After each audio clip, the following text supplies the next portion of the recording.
Hello दोस्तों, आप सुन रहे हैं भूतिया स्टेशन आकाश के साथ। चलिए बढ़ते हैं कहानी की ओर।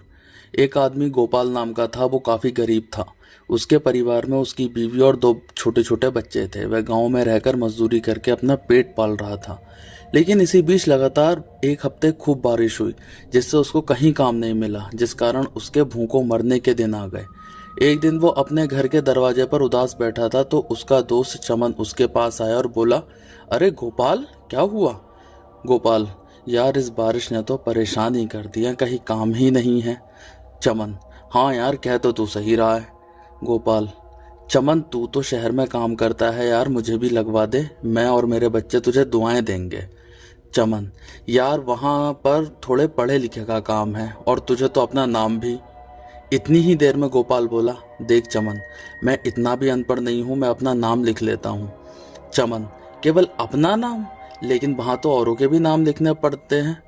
गोपाल, मुझे इतनी हिंदी आती है भाई, मेरे लिए बात कर ले। तुझे तो पता है हम दोनों साथ साथ इसी गांव के स्कूल में 5 तक तो पढ़े थे। लेकिन हाँ, ये अलग बात है, मजबूरी के चलते मुझे पढ़ाई छोड़नी पड़ी। चमन, ठीक है, चल मैं तेरे लिए बात करता हूँ और बताता हूँ।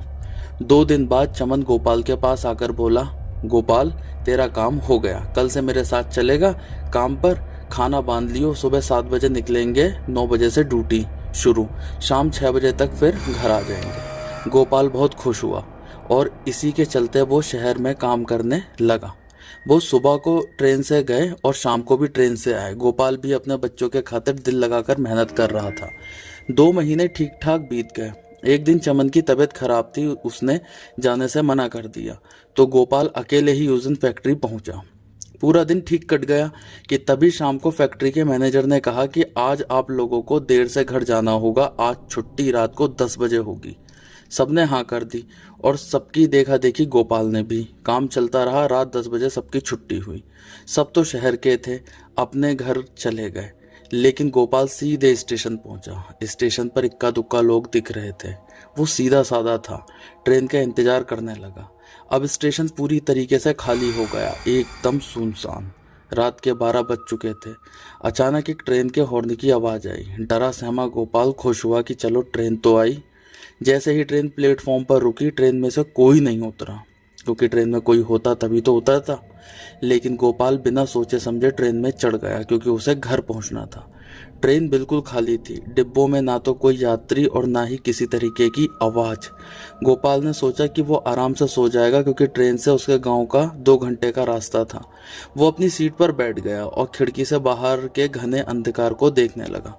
ट्रेन तेजाई से शोर मचाती हुई आगे बढ़ रही थी। गोपाल धीरे धीरे सोने की कोशिश कर रहा था, लेकिन थोड़ी ही देर बाद कुछ अजीब होने लगा। ट्रेन के डिब्बे में अचानक ठंड बढ़ने लगी, हालांकि बाहर का मौसम सामान्य था। गोपाल ने चारों ओर देखा, लेकिन वहां कोई नहीं था। उसे लगा कि शायद ये उसकी थकान का असर है। उसने फिर से सोने की कोशिश की। तभी एक धीमी और डरावनी सी आवाज़ सुनाई दी, जैसे कोई धीमे धीमे ट्रेन के अंदर चल रहा हो। गोपाल ने डर के मारे अपने चारों ओर देखा, लेकिन ट्रेन अब भी पूरी तरीके से खाली थी।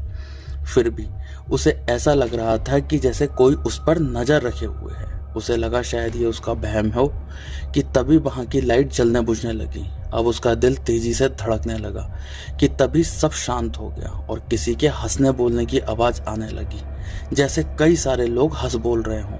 उसे लगा शायद दूसरे डिब्बे में लोग हैं। उसे थोड़ी हिम्मत मिली। ट्रेन आर से पार थी, इसलिए उसने दूसरे डिब्बे में जाने का फैसला किया और तेजाई से भागकर दूसरे डिब्बे में प्रवेश किया। और जैसे ही उसने दूसरे डिब्बे में प्रवेश किया, उसकी तो जान ही निकल गई उसके दूसरे डिब्बे के दृश्य को देखकर, क्योंकि वहां कई सारे हैवान और कंकाल खुशी मना रहे थे। वहां 2 से 3 लोगों की लाशों को खा रहे थे।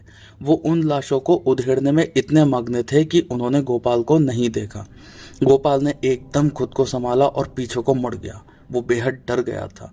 डर से उसको लगातार पसीना आ रहा था। वो अब फिर उसी डिब्बे में आ गए जिसमें वो बैठा था कि तभी उसने देखा कि ट्रेन की खिड़की के शीशे पर किसी का चेहरा दिखा, बिल्कुल पीला पड़ा चेहरा। उसकी बेजान आंखें उसकी भयानकता दर्शा रही थी कि तभी गोपाल को किसी के हंसने की आवाज़ आई। वो बहुत ही डर चुका था कि तभी ट्रेन एक स्टेशन पर रुक गई उसने सोचा क्यों ना मैं इसी स्टेशन पर रात गुजार दूं।